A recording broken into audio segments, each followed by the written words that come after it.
Hell of a smell coming out of that. Real 70s Cortina smell. This I thought was finished. It's actually as in kind of ripped, but it's not. It just rolled up, so it's not fixed down here obviously, but I wonder if it can be reattached. I think it was just glued down onto the foam, so we can re-glue that. Wash it first and re-glue. We can save this. Yeah, I was wondering whether I might need to replace, and I can't find this part anywhere. I had no luck at all, so I think we've saved this. The foam's alright as well. It was the last time Titanic fare you well. Just then there came a shout. Everybody wondered what that noise was about. They cried, "Ferry, Titanic fare you well." Well, I got the chairs down from the attic to have a look. This is gone in terms of the insides. The foam it's hard. I mean, there's a bit up there left, but I don't know where it would. I mean, shriveled up or what? And what's in there? Is it foam or not? It's foam in the seats. This feels more like a kind of, I don't know what's in there, like a wool or some kind of fabric rather than foam. I'm gonna have to get this open. I've taken the plate off the bottom with the screws, 2 screws holding it in. And I'm gonna try and do this myself because I can't afford £2 to get the. I've had a quote for the chairs to be reupholstered. It's, you know, it's just coming in under £2 and they can't get the same material. This material is all right. I mean, yeah, it's a bit old and weathered, but it's not torn and it can clean. But to do it properly, I guess you're gonna have to get it off, wash it, put it back, and then obviously get some new interior filling. But what I'm going to do is do one at a time, so if I can then use the other one as a template to redo it afterwards, because if you do them both you're kind of lost then, aren't you? So we'll have one to go off for the actual you know, folding back. This doesn't look difficult at all, but the seats will be in themselves. So today is seat day. This one's still got its still got its headrest on. This headrest ain't as bad as the other one, but it's still awful. There's no comfort there at all. Sun fade there, but what can you do? What can you do about that? There's a sun fade from the window side, isn't it? So that would have been the near side seat, because that side is better. Not so much sun fade there. Again, it's just the saggy in it. This, which, if that's how classic cars are, so be it. But if I'll speak to, see there, there's a something's happening there. That needs plumping out. That'll stretch it back. I just wonder.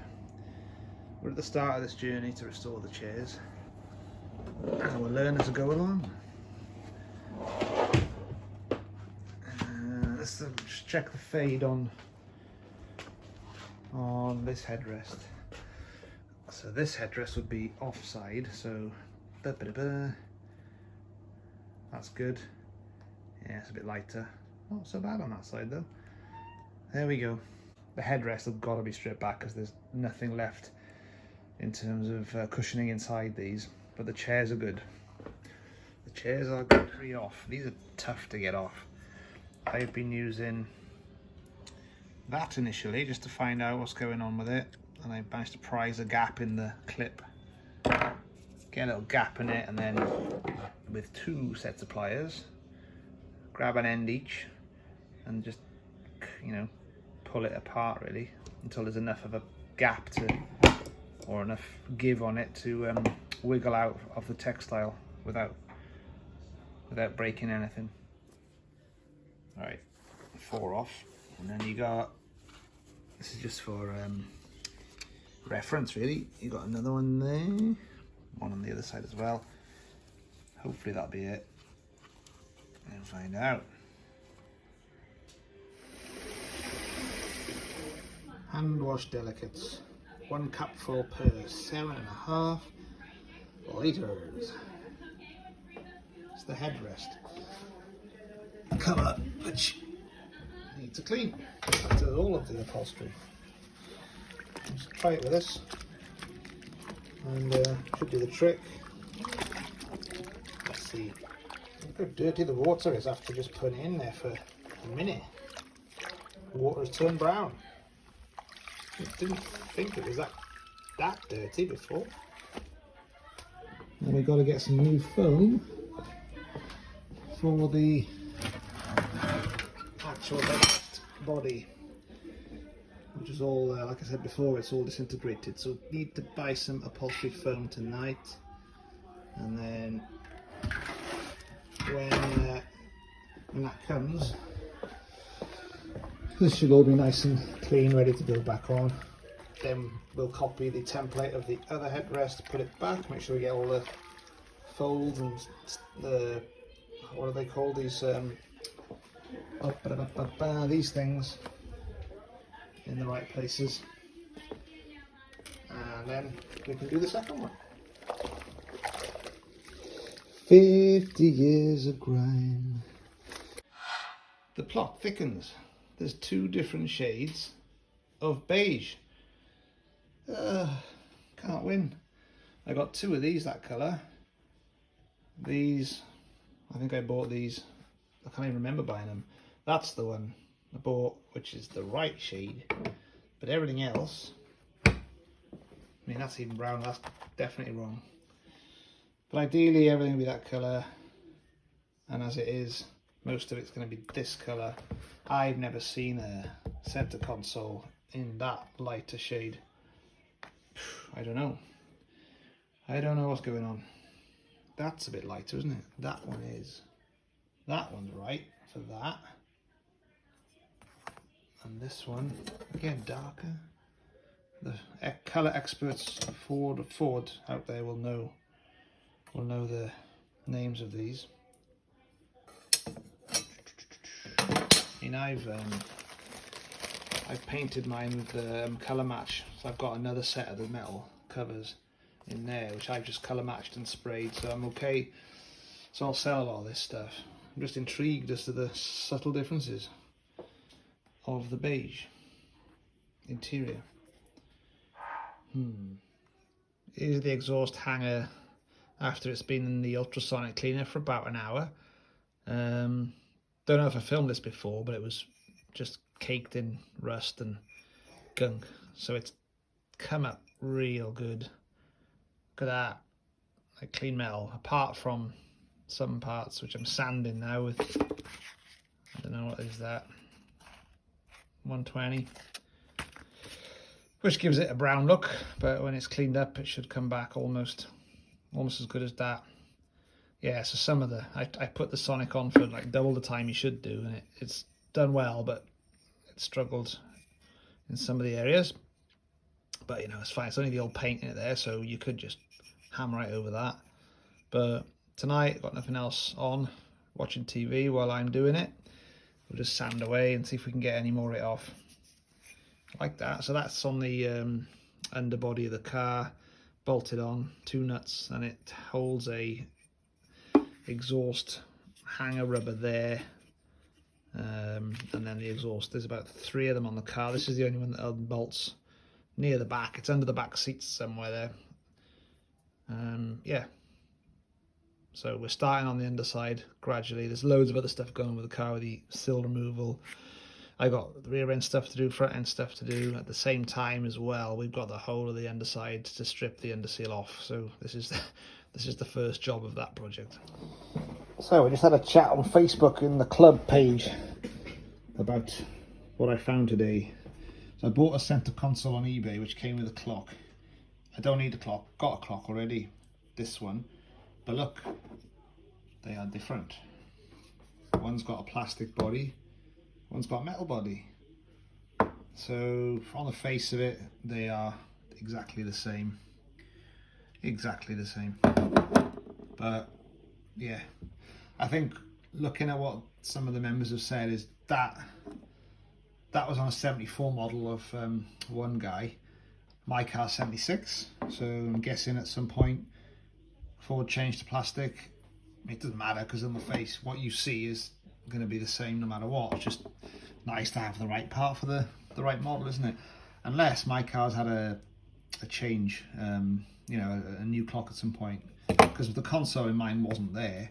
The clock was just hanging on the carpet on the tunnel, you know, just on the wires loose. So my car never had a center console, so that's why I've bought another one. I bought a couple actually over the last year or so, and I found a beige one, which came with that. But I'm going to go with the original. So I've just opened it up, and I'm going to clean it. It's got a bit of kind of corrosion there, some kind of white stuff. I guess it's leaking off the aluminium frame powder, you know, the aluminium. See, it's dropped down into to there. So how do I stop this happening again? But it's the aluminium is on the face of it nicer than the more corroded and scratched metal frame of that one, so that's not going to be used. It's just making sure this doesn't corrode further and affect the display here. So I'm going to dab it with a bit of white spirit, try and get it off. I think that'll be okay to do.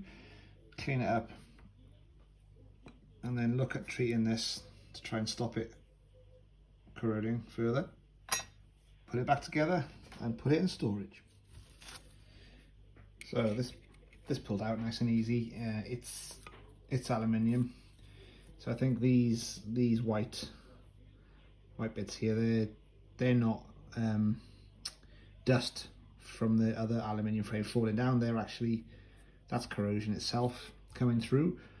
There's not a lot I can do about that. I suppose you could respray the whole thing. That's an option. I don't know. Yeah, maybe it's only a little piece in it. Yeah, could do that. Well, blinking heck, it's 1 o'clock in the morning. Got work tomorrow, and I've restored this clock. I've had to respray the black border outline, as you can see.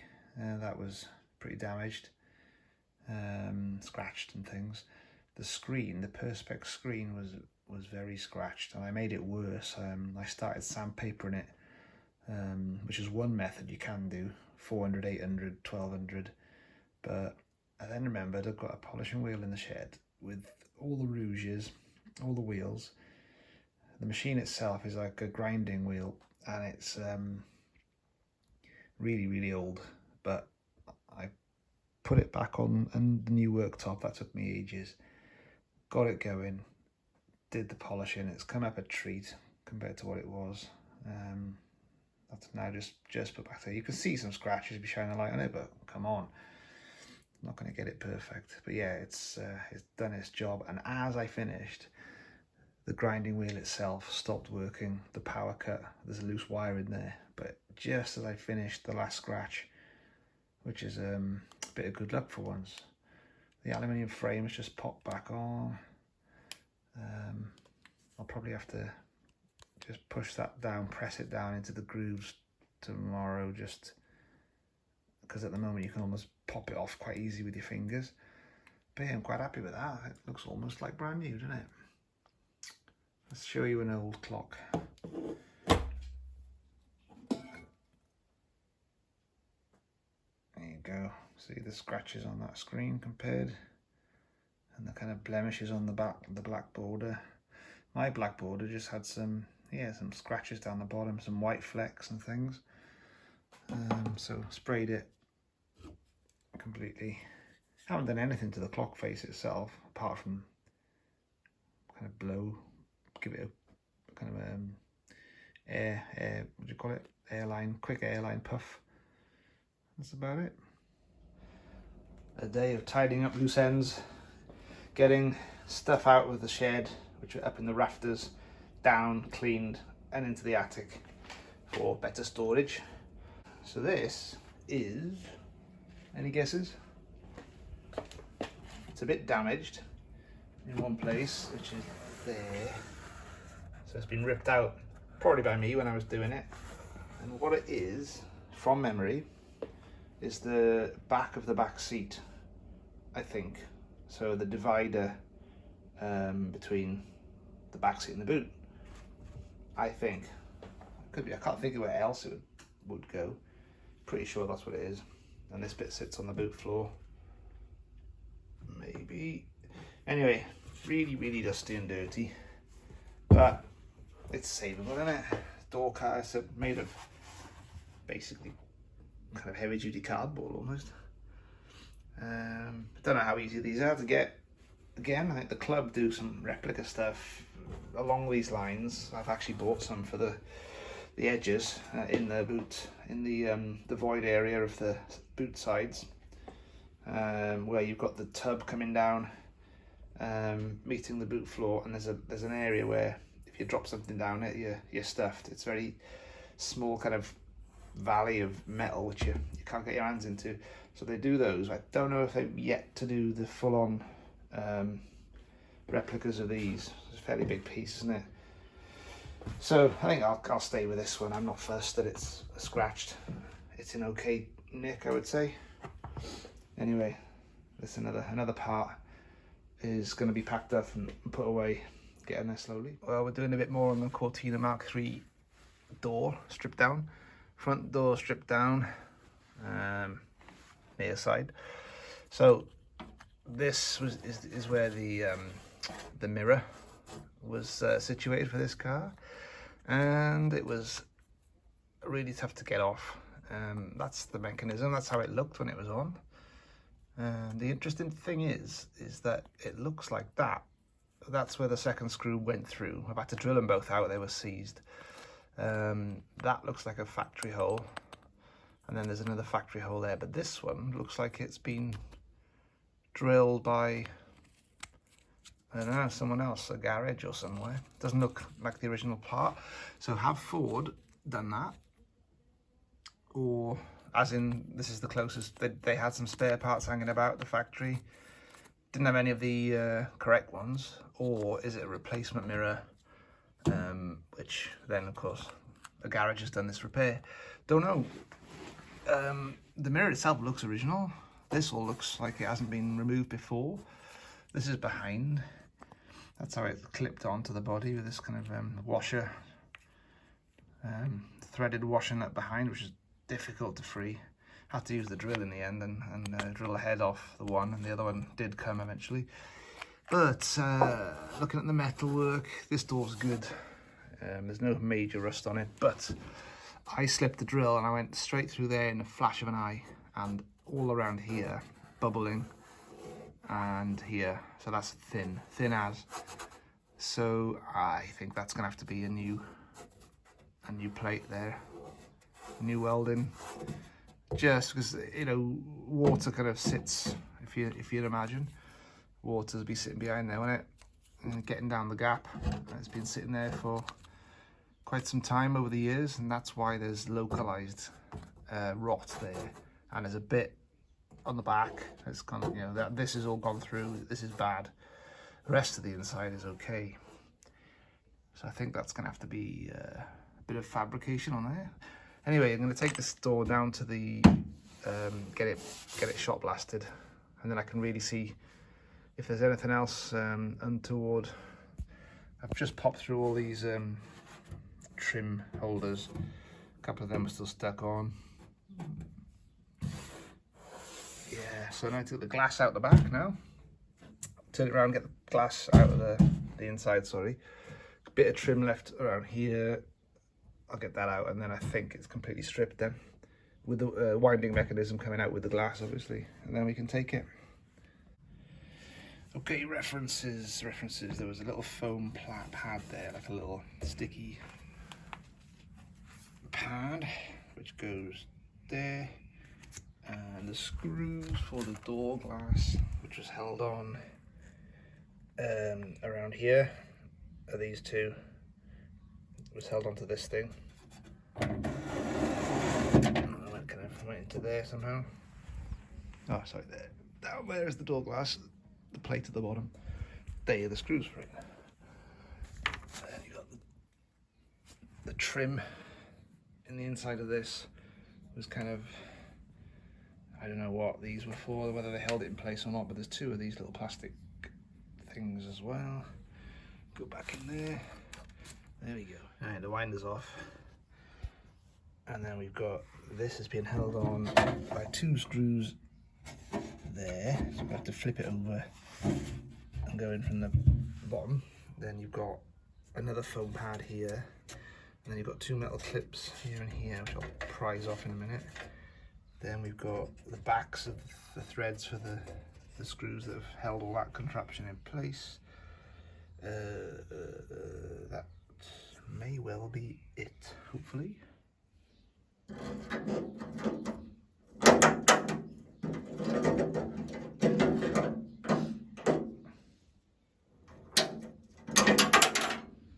And that's how you get the window trim clips, retaining clips off. Twist 90 degrees. And they should rather just come off. Well, they kind of do. They're wiggling here and there. Second headlamp resto. After doing the first, a few months later, we've disassembled the back, photographed the wording there, so I'll add that back onto the respray for a bit of authenticity. So we've taken all the parts off. They're pretty rusty. So I think the best thing for this is not rust solution because of the plastic.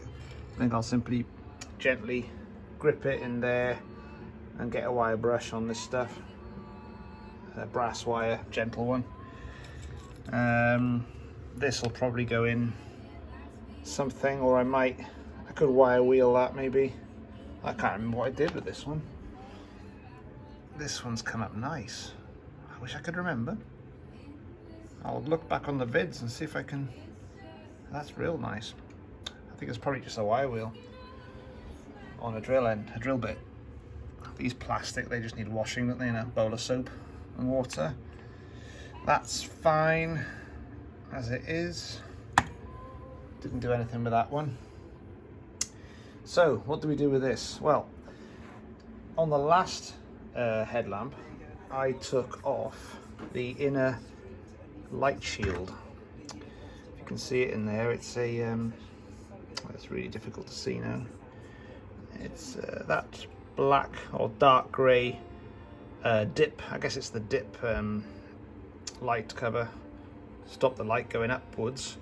Anyway, it's clipped on in the back here, just under there, see? And then also in the top there. Now what I did is I took all this off, same here, and I actually removed it. And although I got it back on, it was an absolute bugger to rebend these clips back around. So I've decided not to do it on this one. It's just too risky to maybe not be able to get it back on. So all it means is I'm having to maneuver around the back of that cover to clean the inside of the lens. Now the inside of the lens shouldn't be that dirty anyway, but they do, you know, they're so old, they get a bit of dust and stuff in there. And the inside of the reflective shield on the inside, you can't really see it well through, but there's black kind of dust marks on the inside. So what I've decided to do is cut up some magic erasers, a bit like a marshmallow on a skewer, and I've let's get this one out for you. There we go, there's my marshmallow on the skewer, nice and gentle. Go in there and just give it a brush on the inside. And this stuff gets off. It's really good. It gets the dirt off real quick. I don't know if you're supposed to water it slightly. I'll double check. I don't really want to get water in there, but if I have to, I'll just dab a bit on.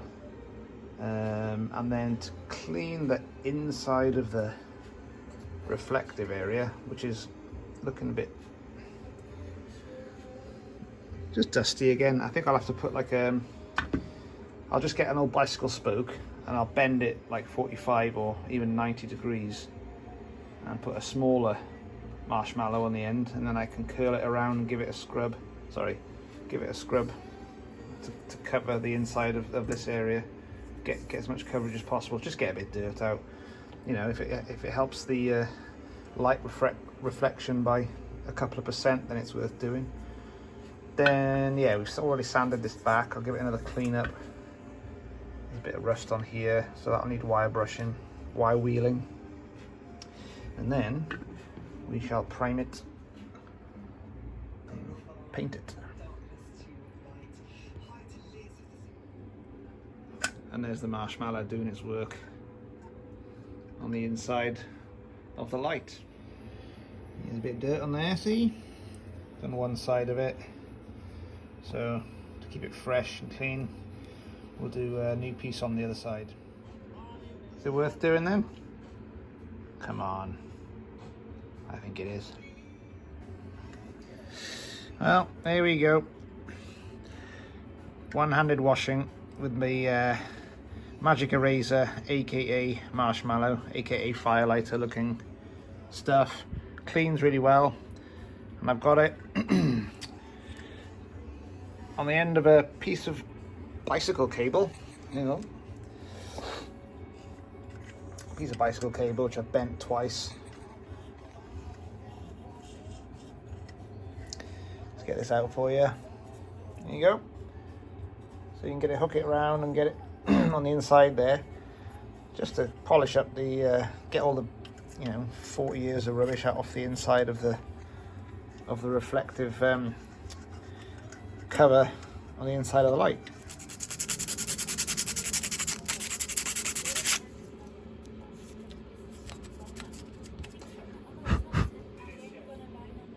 Well folks, here's the bulb casing securement clip, I guess it is. Holds the bulb in place in the headlamp. This one, if you remember, was looking really worse for wear, and it still is in places. I've only just started with the wire wall I've done here.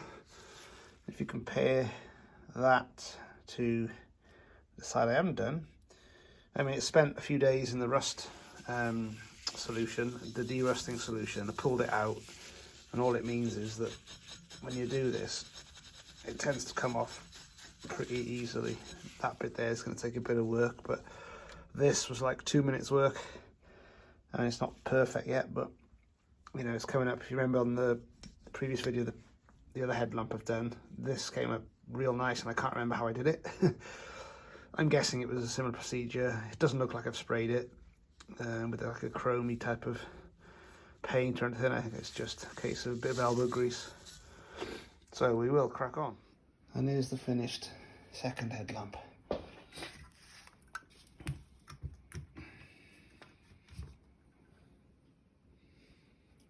No spray on the lens, I'm cold. Get all this masking tape off in a minute. Ooh, we missed a bit there. Wouldn't say missed, but maybe see the primer and the scratches at the top or the bottom. I think that's the bottom, so you're not going to see it. But I've got a bit handy there with the sanding, haven't I? Not enough coat of paint, maybe. Maybe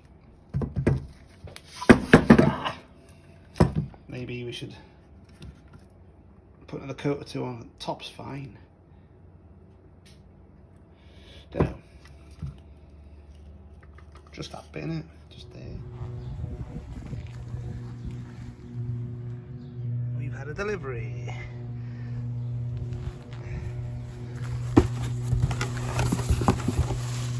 Already been opened. And here it is.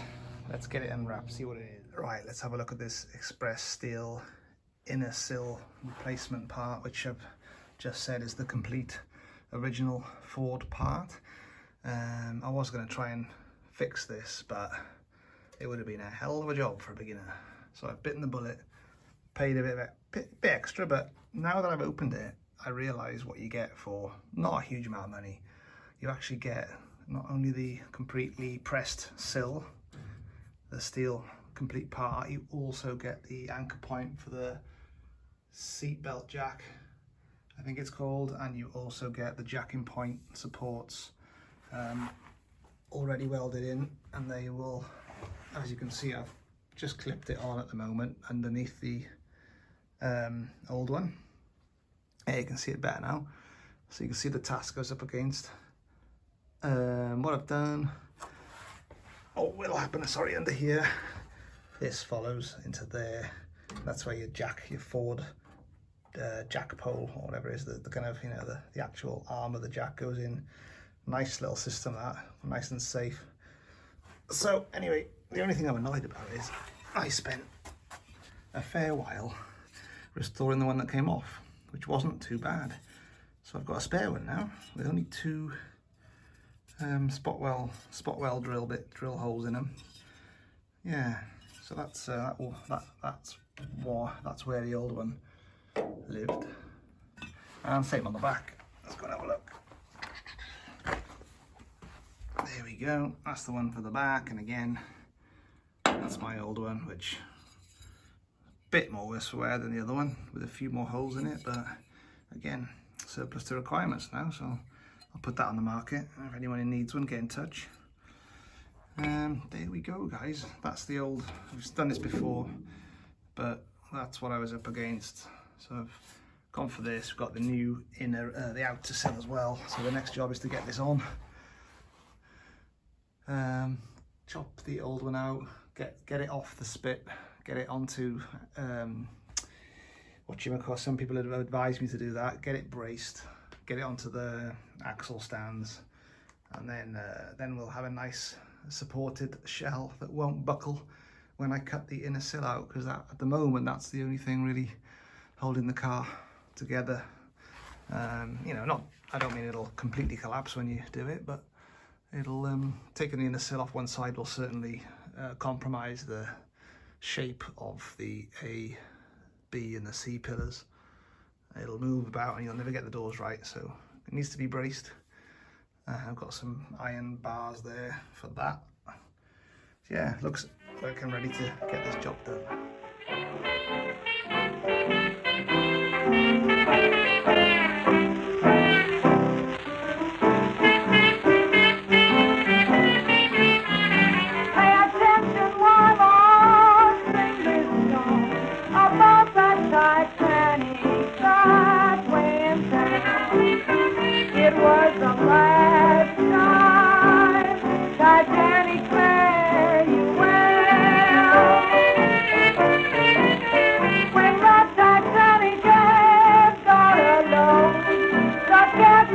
Harbor.